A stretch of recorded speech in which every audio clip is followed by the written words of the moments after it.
The Most Dangerous Game by Richard Connell. Off there to the right, somewhere, is a large island, said Whitney. It's rather a mystery. What island is it? Rainsford asked. The old charts call it Ship Trap Island, Whitney replied. A suggestive name, isn't it? Sailors have a curious dread of the place. I don't know why. Some superstition. Can't see it, remarked Rainsford, trying to peer through the dank tropical night that was palpable as it pressed its thick, warm blackness in upon the yacht. You've good eyes, said Whitney, with a laugh, and I've seen you pick off a moose moving in the brown-fall bush at 400 yards. But even you can't see 4 miles or so through a moonless Caribbean night. Not 4 yards, admitted Rainsford.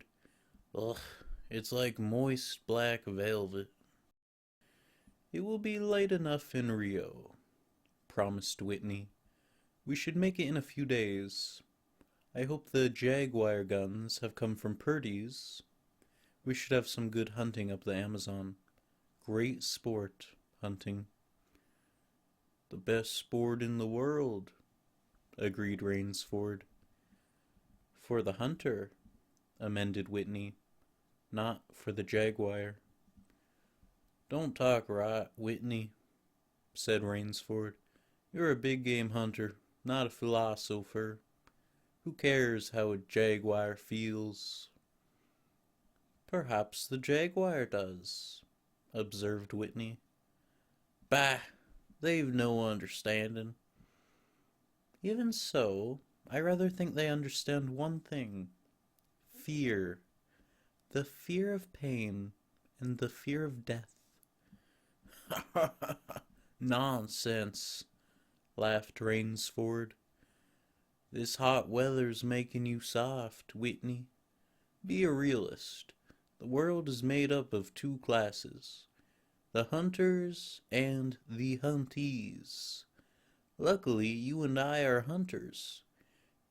Do you think we've passed that island yet? I can't tell in the dark. I hope so. Why? Asked Rainsford. The place has a reputation, a bad one. Cannibals? Suggested Rainsford. Hardly. Even cannibals wouldn't live in such a god-forsaken place. But it's gotten into sailor lore, somehow. Didn't you notice that the crew's nerves seemed a bit jumpy today? They were a bit strange, now you mention it. Even Captain Nielsen. Yes, even that tough-minded old Swede who'd go up to the devil himself and ask him for a light. Those fleshy blue eyes held a look I never saw there before. All I could get out of him was, "This place has an evil name among seafaring men, sir." Then he said to me, very gravely, "Don't you feel anything?" As if the air about us was actually poisonous. Now, you mustn't laugh when I tell you this. I did feel something like a sudden chill. There was no breeze. The sea was as flat as a plate glass window. We were drawing near the island, then what I felt was a mental chill, a sort of sudden dread. Pure imagination, said Rainsford. One superstitious sailor can taint the whole ship's company with his fear. Maybe, but sometimes I think sailors have an extra sense that tells them when they are in danger. Sometimes I think evil is a tangible thing, with wavelengths, just as sound and light have. An evil place can, so to speak, broadcast vibrations of evil. Anyhow, I'm glad we're getting out of this zone. Well, I think I'll turn in now, Rainsford. I'm not sleepy, said Rainsford. I'm going to smoke another pipe up on the afterdeck. Good night, then, Rainsford. See you at breakfast. Right. Good night, Whitney. There was no sound in the night as Rainsford sat there but the muffled throb of the engine that drove the yacht swiftly through the darkness, and the swish and ripple of the wash of the propeller. Rainsford, reclining in a steamer chair, indolently puffed on his favorite brier. The sensuous drowsiness of the night was on him. It's so dark, he thought, that I could sleep without closing my eyes. The night would be my eyelids. An abrupt sound startled him. Off to the right he heard it, and his ears, expert in such matters, could not be mistaken. Again he heard the sound, and again. Somewhere, off in the blackness, someone had fired a gun 3 times. Rainsford sprang up and moved quickly to the rail, mystified. He strained his eyes in the direction from which the reports had come, but it was like trying to see through a blanket. He leaped upon the rail and balanced himself there, to get greater elevation. His pipe, striking a rope, was knocked from his mouth. He lunged for it. A short, hoarse cry came from his lips as he realized he had reached too far and had lost his balance. The cry was pinched off short as the blood-warm waters of the Caribbean Sea dosed over his head. He struggled up to the surface and tried to cry out, but the wash from the speeding yacht slapped him in the face, and the salt water in his mouth made him gag and strangle. Desperately, he struck out with strong strokes after the receding lights of the yacht, but he stopped before he had swum 50 feet. A certain cool-headedness had come to him. It was not the first time he had been in a tight place. There was a chance that his cries would be heard by someone aboard the yacht, but that chance was slender, and grew more slender as the yacht raced on. He wrestled himself out of his clothes and shouted with all his power. The lights of the yacht became faint and ever-vanishing fireflies.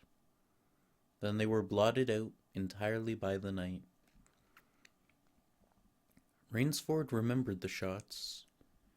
They had come from the right, and doggedly he swam in that direction, swimming with slow, deliberate strokes, conserving his strength. For a seemingly endless time he fought the sea. He began to count his strokes. He could do possibly 100 more, and then... Rainsford heard a sound. It came out of the darkness. A high, screaming sound. The sound of an animal in an extremity of anguish and terror. He did not recognize the animal that made the sound. He did not try to. With fresh vitality he swam toward the sound. He heard it again. Then it was cut short by another noise. Crisp, staccato. "Pistol shot," muttered Rainsford, swimming on. 10 minutes of determined effort brought another sound to his ears, the most welcome he had ever heard, the muttering and growling of the sea breaking on a rocky shore. He was almost on the rocks before he saw them. On a night less calm he would have been shattered against them. With his remaining strength he dragged himself from the swirling waters. Jagged crags appeared to jet up into the opaqueness. He forced himself upward, hand over hand. Gasping, his hands raw, he reached a flat place at the top. Dense jungle came down to the very edge of the cliffs. What perils that tangle of trees and underbrush might hold for him did not concern Rainsford just then. All he knew was that he was safe from his enemy, the sea, and that utter weariness was on him.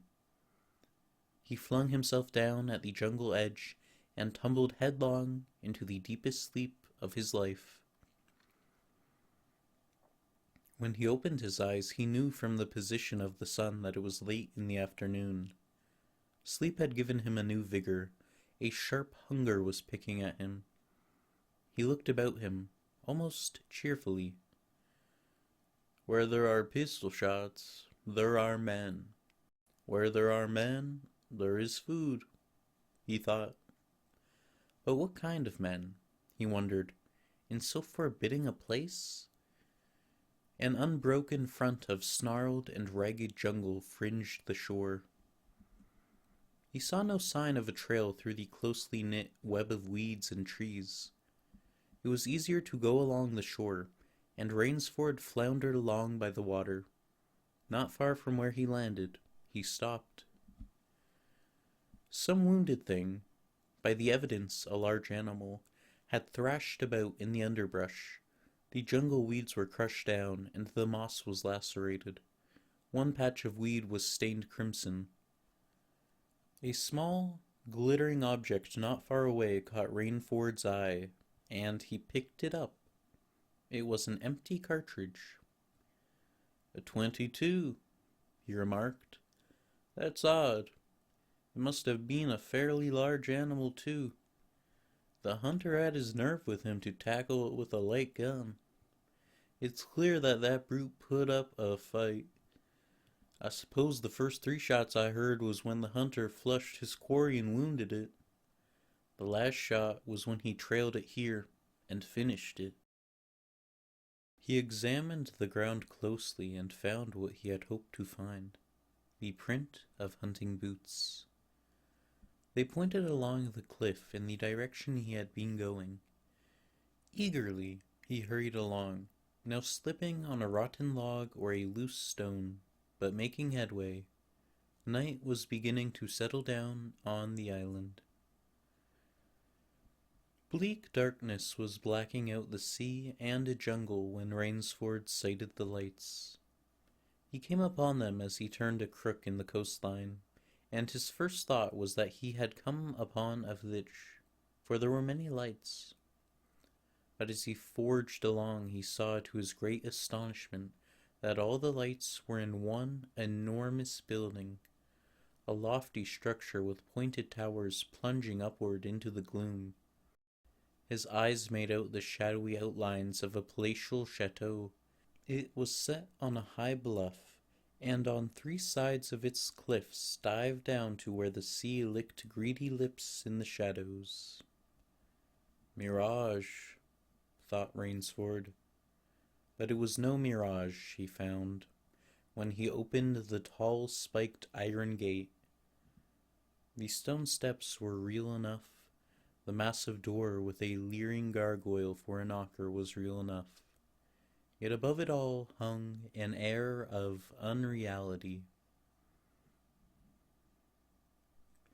He lifted the knocker, and it creaked up stiffly, as if it had never before been used.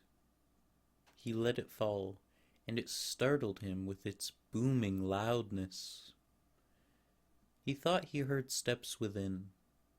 The door remained closed. Again Rainsford lifted the heavy knocker and let it fall. The door opened then, opened as suddenly as if it were on a spring, and Rainsford stood blinking in the river of glaring gold light that poured out. The first thing Rainford's eyes discerned was the largest man Rainsford had ever seen, a gigantic creature, solidly made and black-bearded to the waist.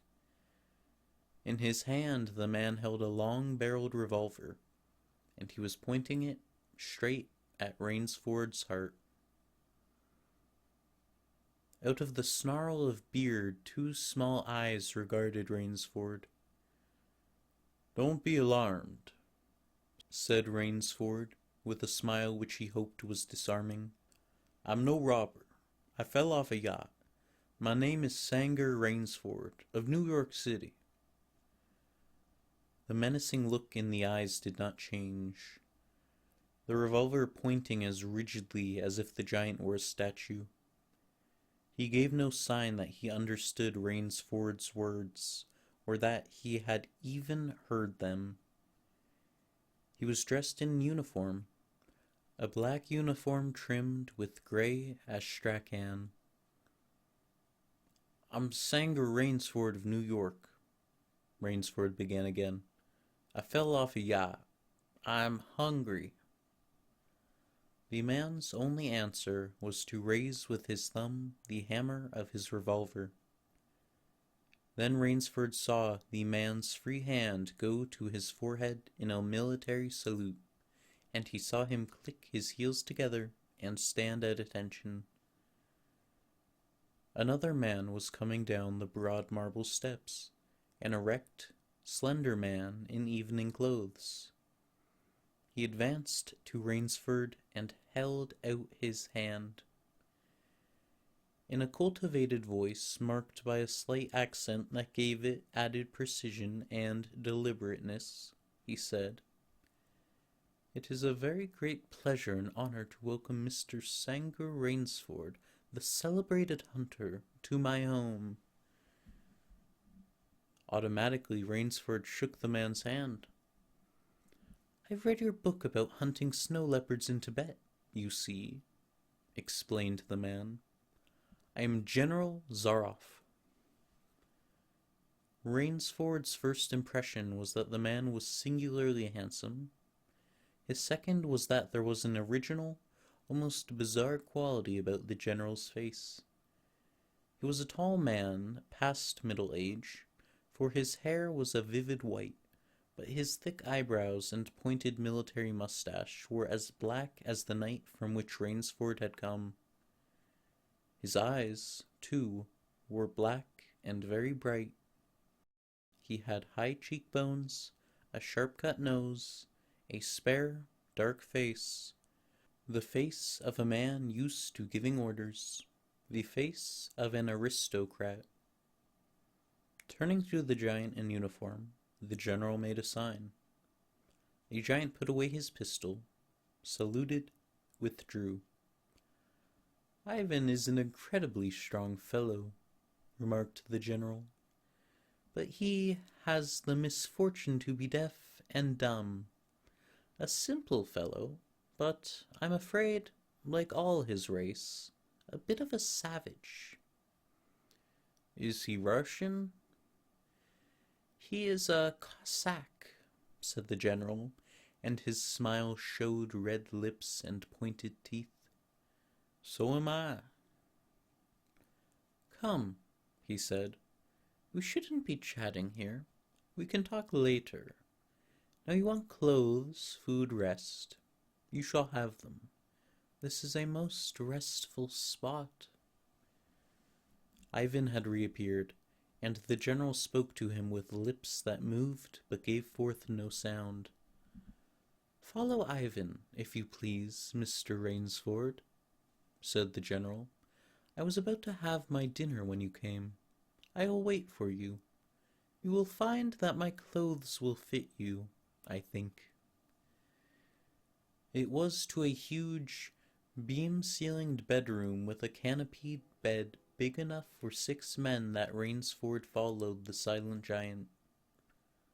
Ivan laid out an evening suit, and Rainsford, as he put it on, noticed that it came from a London tailor who ordinarily cut and sewed for none below the rank of duke. The dining room to which Ivan conducted him was in many ways remarkable. There was a medieval magnificence about it. It suggested a baronial hall of feudal times with its oaken panels, its high ceiling, its vast refectory tables where 20 men could sit down to eat. About the hall were mounted heads of many animals: lions, tigers, elephants, moose, bears. Larger or more perfect specimens Rainsford had never seen. At the great table the general was sitting, alone. "You'll have a cocktail, Mr. Rainsford?" he suggested. The cocktail was surpassingly good, and, Rainsford noted, the table appointments were of the finest. The linen, the crystal, the silver, the china. They were eating borscht, the rich red soup with whipped cream so dear to Russian palates. Half apologetically, General Zaroff said, "We do our best to preserve the amenities of civilization here. Please forgive any lapses. We are well off the beaten track, you know. Do you think the champagne has suffered from its long ocean trip?" "Not in the least," declared Rainsford. He was finding the general a most thoughtful and affable host, a true cosmopolite. But there was one small trait of the general's that made Rainsford uncomfortable. Whenever he looked up from his plate, he found the general studying him, appraising him narrowly. "Perhaps," said General Zaroff, "you were surprised that I recognized your name. You see, I read all books on hunting published in English, French, and Russian. I have but one passion in my life, Mr. Rainsford, and it is the hunt." "You have some wonderful heads here," said Rainsford as he ate a particularly well-cooked filet mignon. "That Cape buffalo is the largest I ever saw." "Oh, that fellow. Yes, he was a monster." "Did he charge you?" "Hurled me against a tree," said the general. "Fractured my skull, but I got the brute." "I've always thought," said Rainsford, "that the Cape buffalo is the most dangerous of all big game." For a moment the general did not reply. He was smiling his curious red-lipped smile. Then he said slowly, "No, you are wrong, sir. The Cape buffalo is not the most dangerous big game." He sipped his wine. "Here in my preserve on this island," he said in the same slow tone, "I hunt more dangerous game." Rainford expressed his surprise. "Is there big game on this island?" The general nodded. "The biggest." "Really?" "Oh, it isn't here naturally, of course. I have to stock the island." "What have you imported, General?" Rainsford asked. "Tigers?" The general smiled. "No," he said. "Hunting tigers ceased to interest me some years ago. I exhausted their possibilities, you see. No thrill left in tigers. No real danger. I live for danger, Mr. Rainsford." The general took from his pocket a gold cigarette case and offered his guest a long black cigarette with a silver tip. It was perfumed and gave off a smell like incense. "We will have some capital hunting, you and I," said the general. "I shall be most glad to have your society." "But what game?" began Rainsford. "I'll tell you," said the general. "You will be amused, I know. I think I may say, in all modesty, that I have done a rare thing. I have invented a new sensation. May I pour you another glass of port?" "Thank you, General." The general filled both glasses and said, "God makes some men poets, some he makes kings, some beggars. Me, he made a hunter. My hand was made for the trigger, my father said. He was a very rich man with 250,000 acres in the Crimea, and he was an ardent sportsman. When I was only 5 years old, he gave me a little gun, specially made in Moscow for me, to shoot sparrows with. When I shot some of his prize turkeys with it, he did not punish me. He complimented me on my marksmanship. I killed my first bear in the Caucasus when I was 10. My whole life has been one prolonged hunt. I went into the army. It was expected of noblemen's sons, and for a time commanded a division of Cossack cavalry, but my real interest was always the hunt. I've hunted every kind of game in every land. It would be impossible for me to tell you how many animals I've killed. The general puffed at his cigarette. After the debacle in Russia, I left the country, for it was imprudent for an officer of the Czar to stay there. Many noble Russians lost everything. I, luckily, had invested heavily in American securities, so I shall never have to open a tea room in Monte Carlo or drive a taxi in Paris. Naturally, I continued to hunt. Grizzlies in your Rockies, crocodiles in the Ganges, rhinoceros in East Africa. It was in Africa that the Cape buffalo hit me and laid me up for 6 months. As soon as I recovered, I started for the Amazon to hunt jaguars, for I had heard they were unusually cunning.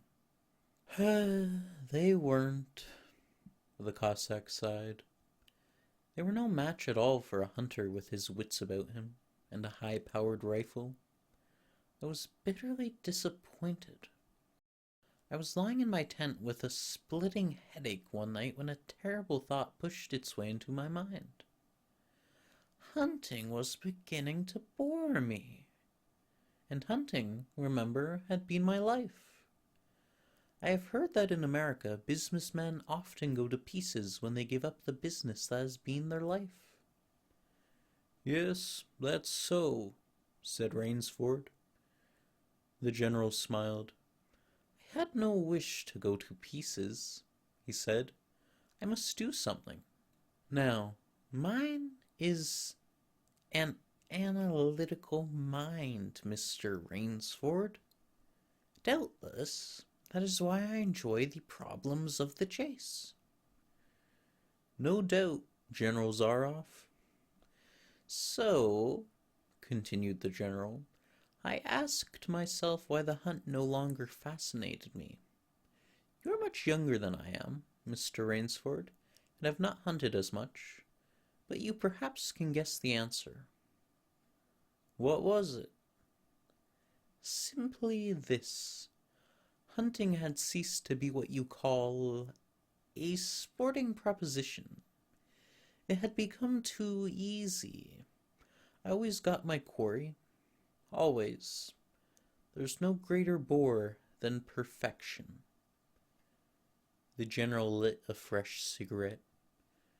No animal had a chance with me anymore. That is no boast. It is a mathematical certainty. The animal had nothing but his legs and his instinct. Instinct is no match for reason. When I thought of this, it was a tragic moment for me, I can tell you. Rainsford leaned across the table, absorbed in what his host was saying. It came to me as an inspiration what I must do, the general went on. And that was? The general smiled the quiet smile of one who has faced an obstacle and surmounted it with success. I had to invent a new animal to hunt, he said. A new animal? You're joking. Not at all, said the general. I never joke about hunting. I needed a new animal.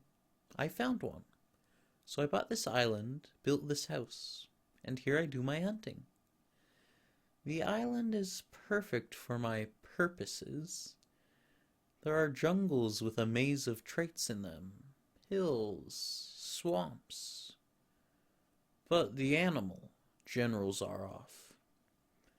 Oh, said the general, It supplies me with the most exciting hunting in the world. No other hunting compares with it for an instant. Every day I hunt, and I never grow bored now, for I have a quarry with which I can match my wits. Rainsford's bewilderment showed in his face.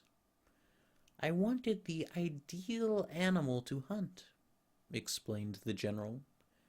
So I said, what are the attributes of an ideal quarry? And the answer was, of course, it must have courage, cunning, and, above all, it must be able to reason. But no animal can reason, objected Rainsford. My dear fellow, said the general, there is one that can. But you can't mean, gasped Rainsford. And why not? I can't believe you are serious, General Zaroff. This is a grisly joke. Why should I not be serious? I'm speaking of hunting. Hunting? Great guns. General Zaroff, what you speak of is murder. The general laughed with entire good nature. He regarded Rainsford quizzically. I refuse to believe that so modern and civilized a young man as you seem to be harbors romantic ideas about the value of human life. Surely your experience in the war did not make me condone cold-blooded murder, finished Rainsford stiffly. Laughter shook the general. How extraordinarily droll you are, he said. One does not expect nowadays to find a young man of the educated class, even in America, with such a naive and, if I may say so, mid-Victorian point of view. It's like finding a snuff box in a limousine. Ah, well, doubtless you had Puritan ancestors. So many Americans appear to have had. I'll wager you'll forget your notions when you go hunting with me. You've a genuine new thrill in store for you, Mr. Rainsford. Thank you. I'm a hunter, not a murderer. Dear me, said the general, quite unruffled. Again that unpleasant word. But I think I can show you that your scruples are quite ill-founded. Yes? Life is for the strong, to be lived by the strong, and, if needs be, taken by the strong.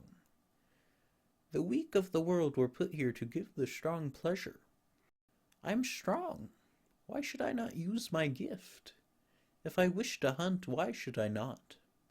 I hunt the scum of the earth, sailors from tramp ships, Lascars, black, Chinese, whites, mongrels. A thoroughbred horse or hound is worth more than a score of them. But they are men, said Rainsford hotly. Precisely, said the general. That is why I use them. It gives me pleasure. They can reason, after a fashion, so they are dangerous. But where do you get them? The general's left eyelid fluttered down in a wink. This island is called Ship Trap, he answered. Sometimes an angry god of the high seas sends them to me. Sometimes, when Providence is not so kind, I help Providence a bit. Come to the window with me. Rainsford went to the window and looked out toward the sea. Watch out there, exclaimed the general, pointing into the night. Rainsford's eyes saw only blackness, and then, as the general pressed a button, far out to sea Rainsford saw the flash of lights. The general chuckled. They indicate a channel, he said, where there's none. Giant rocks with razor edges crouch like a sea monster with wide open jaws. They can crush a ship as easily as I crush this nut. He dropped a walnut on the hardwood floor and brought his heel grinding down on it. "Oh, yes," he said, casually, as if in answer to a question. "I have electricity. We try to be civilized here." "Civilized? And you shoot down men?" A trace of anger was in the general's black eyes, but it was there for but a second, and he said, in his most pleasant manner, "Dear me, what a righteous young man you are. I assure you I do not do the thing you suggest. That would be barbarous. I treat these visitors with every consideration. They get plenty of good food and exercise. They get into splendid physical condition. You shall see for yourself tomorrow." "What do you mean?" "We'll visit my training school," smiled the general. "It's in the cellar. I have about a dozen pupils down there now. They're from the Spanish barque Saint-Lucar that had the bad luck to go on the rocks out there.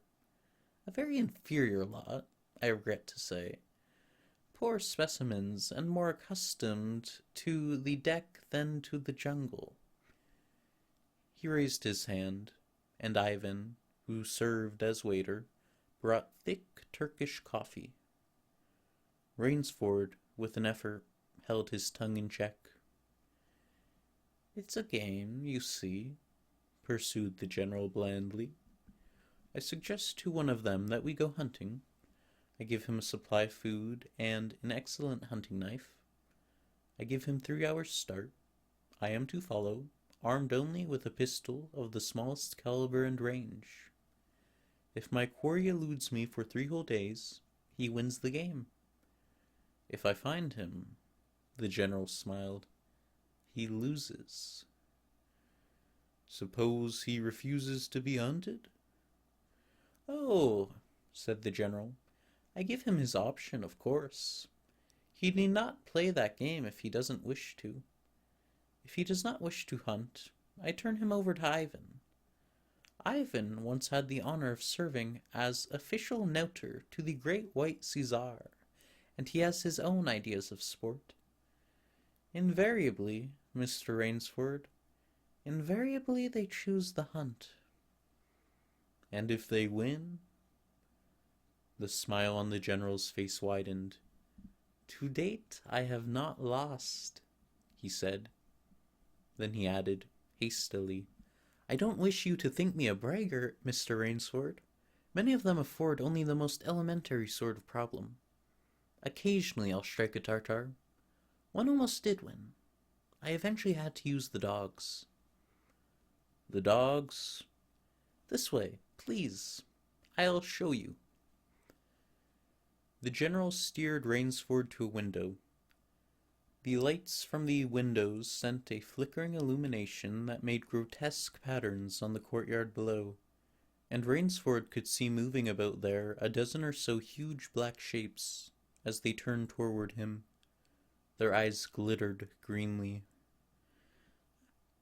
"A rather good lot, I think," observed the general.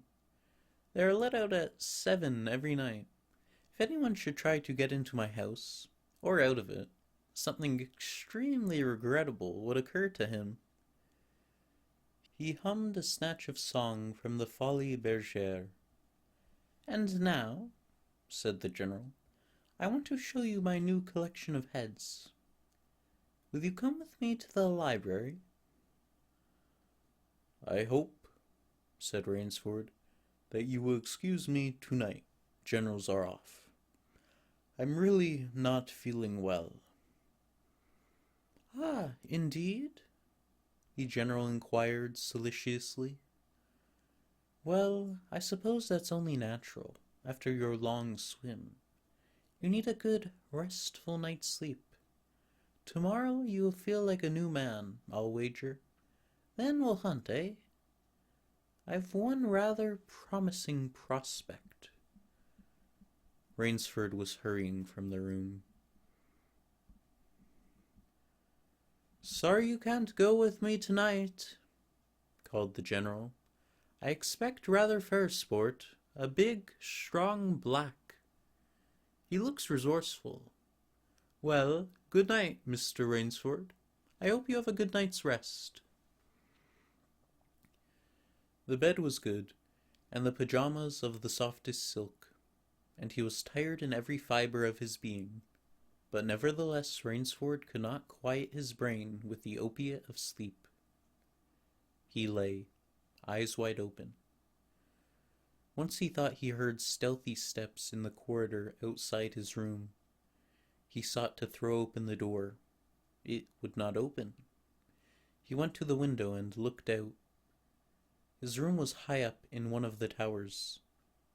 The lights of the chateau were out now, and it was dark and silent, but there was a fragment of sallow moon, and by its wan light he could see, dimly, the courtyard.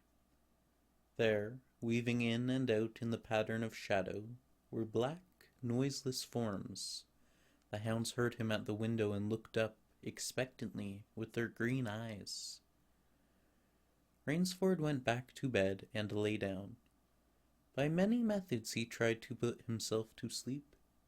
He had achieved a doze when, just as morning began to come, he heard, far off in the jungle, the faint report of a pistol. General Zaroff did not appear until luncheon. He was dressed faultlessly in the tweeds of a country squire. He was solicitous about the state of Rainsford's health. As for me, sighed the general, I do not feel so well. I am worried, Mr. Rainsford. Last night I detected traces of my old complaint. To Rainsford's questioning glance the general said, Ennui. Boredom. Then, taking a second helping of crêpes Soisette, the general explained, The hunting was not good last night. The fellow lost his head. He made a straight trail that offered no problems at all. That's the trouble with the sailors. They have dull brains to begin with. They do not know how to get about in the woods. They do excessively stupid and obvious things. It's most annoying. Will you have another glass of Chablis, Mr. Rainsford? General, said Rainsford firmly, I wish to leave this island at once. The general raised his thickets of eyebrows.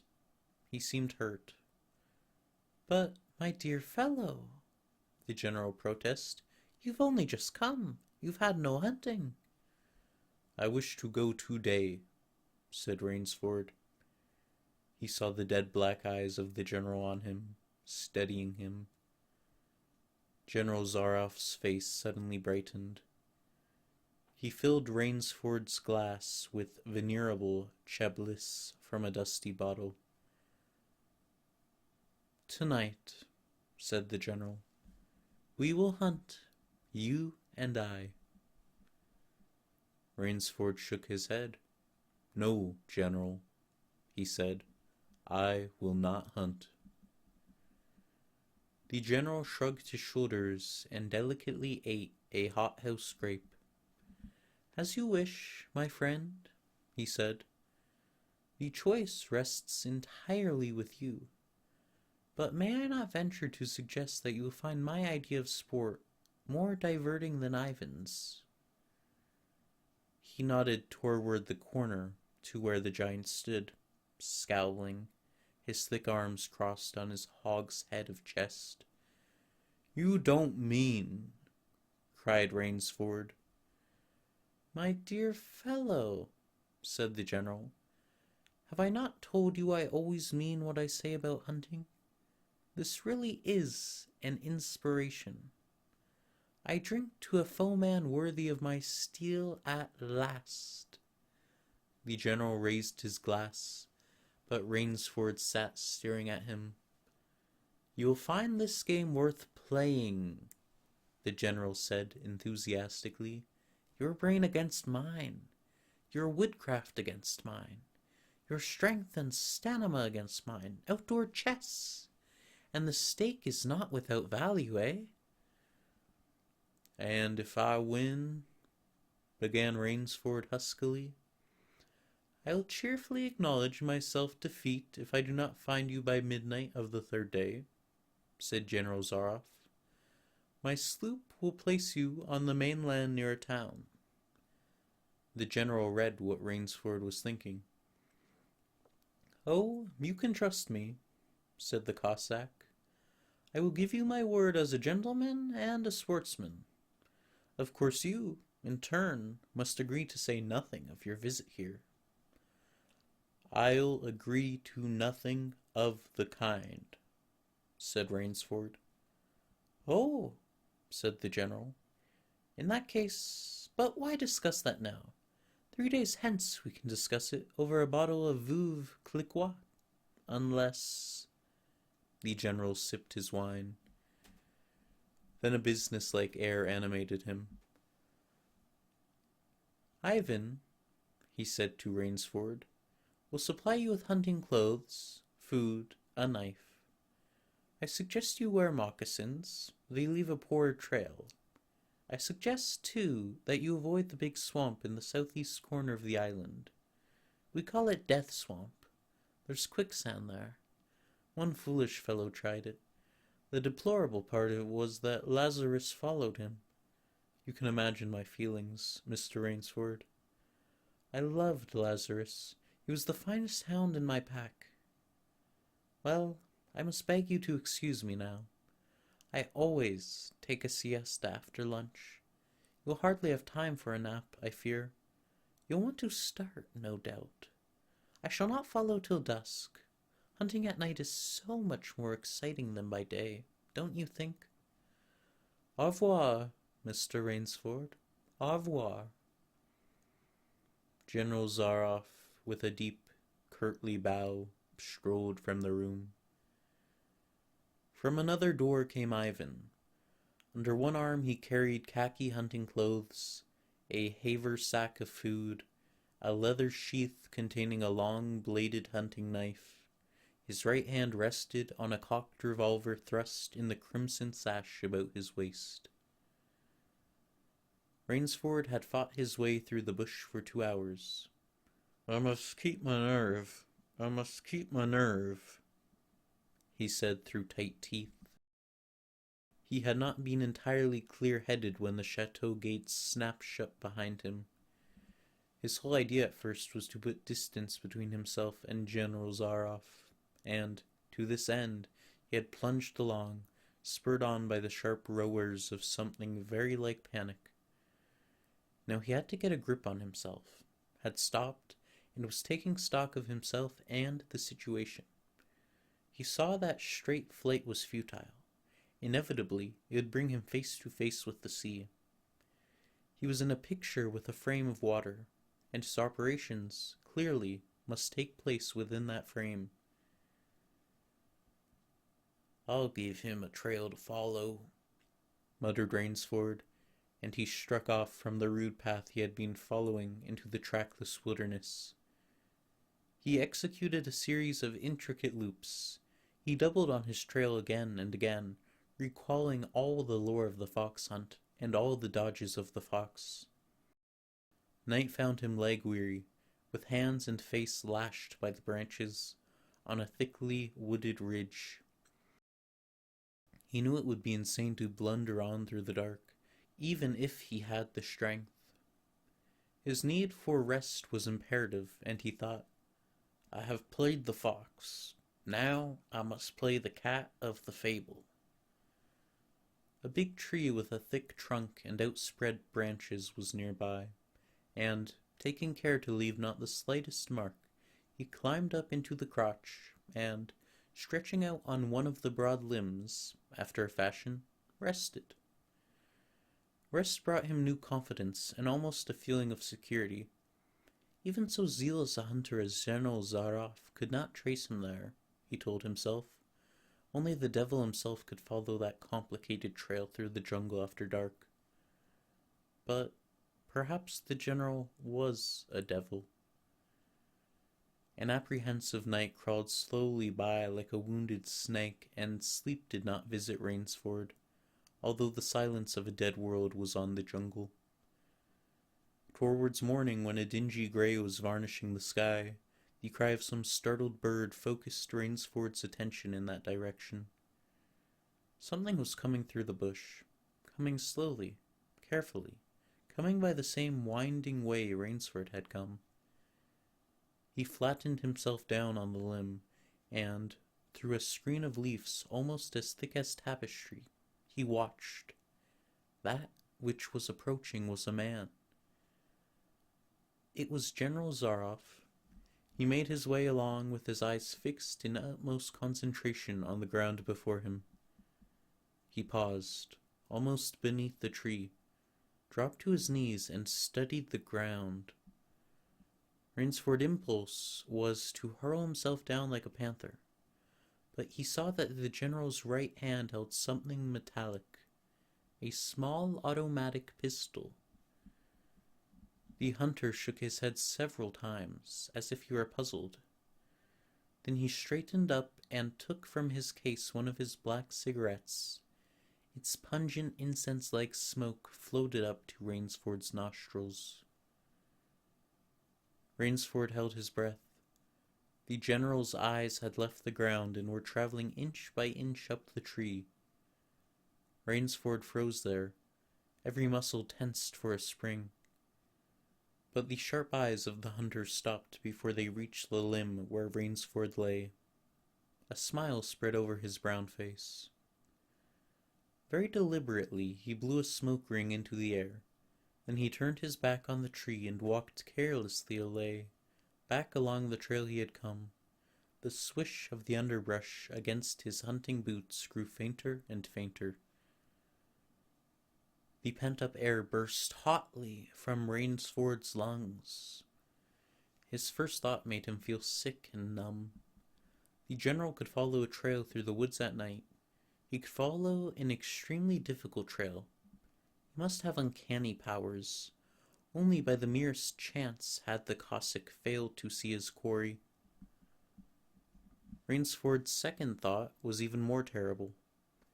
It sent a shudder of cold horror through his whole being. Why had the general smiled? Why had he turned back? Rainsford did not want to believe what his reason told him was true. The truth was as evident as the sun that had by now pushed through the morning mists. The general was playing with him. The general was saving him for another day's sport. The Cossack was the cat. He was the mouse. Then it was that Rainsford knew the full meaning of terror. I will not lose my nerve. I will not. He slid down the tree and struck off again into the woods. His face was set, and he forced the machinery of his mind to function. 300 yards from his hiding place he stopped where a huge dead tree leaned precariously on a smaller, living one.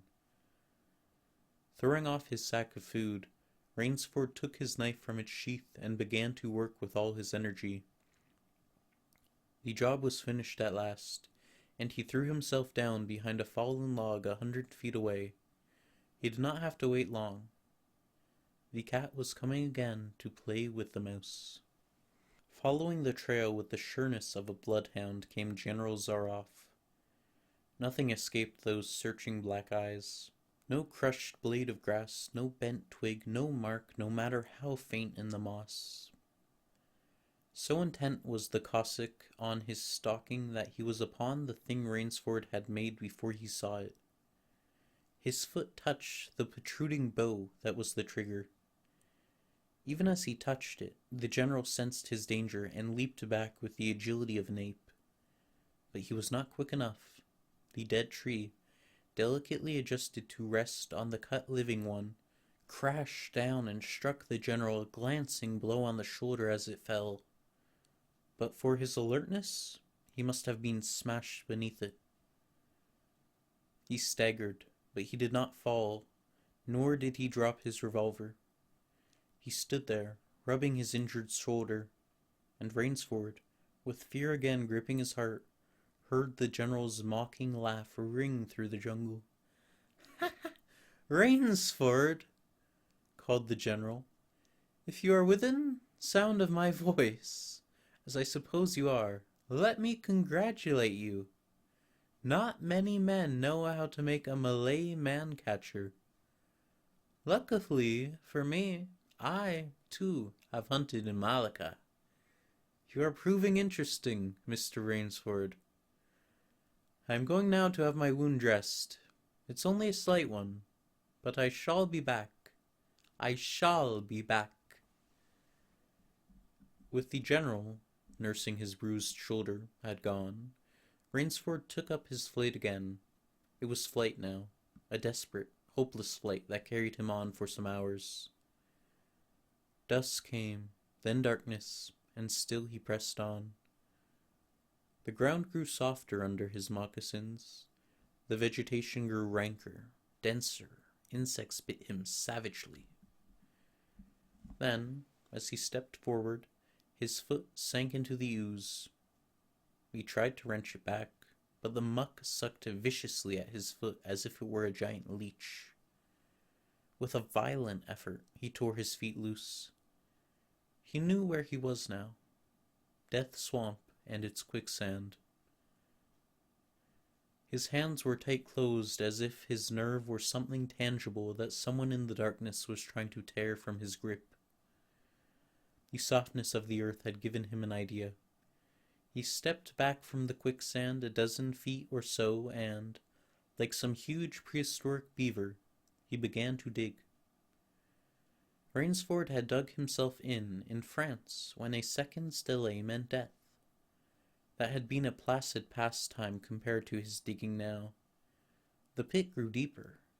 When it was above his shoulders, he climbed out and from some hard saplings cut stakes and sharpened them to a fine point. These stakes he planted in the bottom of the pit with the points sticking up. With flying fingers he wove a rough carpet of weeds and branches, and with it he covered the mouth of the pit. Then, wet with sweat and aching with tiredness, he crouched behind the stump of a lightning-charred tree. He knew his pursuer was coming. He heard the padding sound of feet on the soft earth, and the night breeze brought him the perfume of the general's cigarette. It seemed to Rainsford that the general was coming with unusual swiftness. He was not feeling his way along, foot by foot. Rainsford, crouching there, could not see the general, nor could he see the pit. He lived a year in a minute. Then he felt an impulse to cry aloud with joy, for he heard the sharp crackle of the breaking branches as the cover of the pit gave way. He heard the sharp scream of pain as the pointed stakes found their mark. He leaped up from his place of concealment. Then he cowered back. 3 feet from the pit a man was standing, with an electric torch in his hand. "You've done well, Rainsford," the voice of the general called. "Your Burmese tiger pit has claimed one of my best dogs. Again you score. I think, Mr. Rainsford, I'll see what you can do against my whole pack. I'm going home for a rest now. Thank you for a most amusing evening." At daybreak, Rainsford, lying near the swamp, was awakened by a sound that made him know that he had new things to learn about fear. It was a distant sound, faint and wavering, but he knew it. It was the baying of a pack of hounds. Rainsford knew he could do one of 2 things. He could stay where he was and wait. That was suicide. He could flee. That was postponing the inevitable. For a moment he stood there, thinking. An idea that held a wild chance came to him, and, tightening his belt, he headed away from the swamp. The baying of the hounds drew nearer, then still nearer, nearer, ever nearer. On a ridge Rainsford climbed a tree. Down a watercourse, not a quarter of a mile away, he could see the bush moving. Straining his eyes, he saw the lean figure of General Zaroff. Just ahead of him, Rainsford made out another figure whose wide shoulders surged through the tall jungle weeds. It was the giant Ivan, and he seemed pulled forward by some unseen force. Rainsford knew that Ivan must be holding the pack in leash. They would be on him any minute now. His mind worked frantically. He thought of a native trick he had learned in Uganda. He slid down the tree. He caught hold of a springy young sapling, and to it he fastened his hunting knife, with the blade pointing down the trail. With a bit of wild grapevine he tied back the sapling. Then he ran for his life. The hounds raised their voices as they hit the fresh scent. Rainsford knew now how an animal at bay feels. He had to stop to get his breath. The baying of the hounds stopped abruptly, and Rainsford's heart stopped too. They must have reached the knife. He shinned excitedly up a tree and looked back. His pursuers had stopped, but the hope that was in Rainsford's brain when he climbed died, for he saw in the shallow valley that General Zaroff was still on his feet. But Ivan was not. The knife, driven by the recoil of the springing tree, had not wholly failed. Rainsford had hardly tumbled to the ground when the pack took up the cry again. "Nerve! Nerve! Nerve!" he panted as he dashed along. A blue gap showed between the trees dead ahead. Ever nearer drew the hounds. Rainsford forced himself on toward that gap. He reached it. It was the shore of the sea. Across a cove he could see the gloomy gray stone of the chateau. 20 feet below him the sea rumbled and hissed. Rainsford hesitated. He heard the hounds. Then he leaped far out into the sea. When the general and his pack reached the place by the sea, the Cossack stopped. For some minutes he stood regarding the blue-green expanse of water. He shrugged his shoulders, then he sat down, took a drink of brandy from a silver flask, lit a cigarette, and hummed a bit from Madame Butterfly. General Zaroff had an exceedingly good dinner in his great paneled dining hall that evening. With it he had a bottle of Paul Roger and half a bottle of Chambertin. 2 slight annoyances kept him from perfect enjoyment. One was the thought that it would be difficult to replace Ivan. The other was that his quarry had escaped him. Of course, the American hadn't played the game, so thought the general as he tasted his after-dinner liqueur. In his library he read, to soothe himself, from the works of Marcus Aurelius. At 10 he went up to his bedroom. He was deliciously tired, he said to himself as he locked himself in.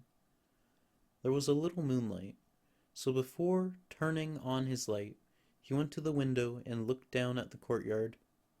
He could see the great hounds, and he called, "Better luck another time," to them. Then he switched on the light.